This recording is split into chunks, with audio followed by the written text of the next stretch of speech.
మీ మాజీ ఎమ్మెల్యే ఆయన పనితీరు ఎట్లా ఉండే? దాసరి మనోహరెడ్డి బాగుండే. ఇద్దరిని పోల్చుకుంటే ఎవరి పని బాగుండే? మనోహరెడ్డిదే బాగుండే. మంచి పనులు చేసిండు ఆయన. చేసిండు. ఇప్పుడు పెద్దపల్లి డెవలప్ కావడానికి కారణం ఎవరు అనుకోరు? పెద్దపల్లి డెవలప్ కావడానికి మన కేసీఆర్దే ఉండే. బాగా డెవలప్మెంట్ టీఆర్ఎస్. ఓకే, మళ్ళీ వచ్చే అవకాశం ఉందా? కేసీఆర్ పక్క వస్తారు. ఇంకా 10 సంవత్సరాలు నేనే ఉంటానని చెప్తున్నారు రేవంత్ రెడ్డి. ఉన్నాడు సార్. పరిపాలన మంచిగా ఉన్నది, ఇంకా 10 సంవత్సరాలు నేనే ఉంటానని చెప్తుండు. రాడు. కేసీఆర్ వస్తాను మంచిగా ఉంటుందా? సపోజ్ ఇక్కడ మీ ఎమ్మెల్యే ఇద్దరు ఉన్నారు, ఎవరు? విజయరామన్రావు, ఇంకోటి మన దాసరి మోహన్ రెడ్డి.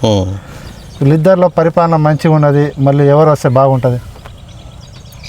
దాసరి మనోహరెడ్డి వస్తాడు ఇప్పుడు, ఖచ్చితంగా వస్తాడు. పక్క.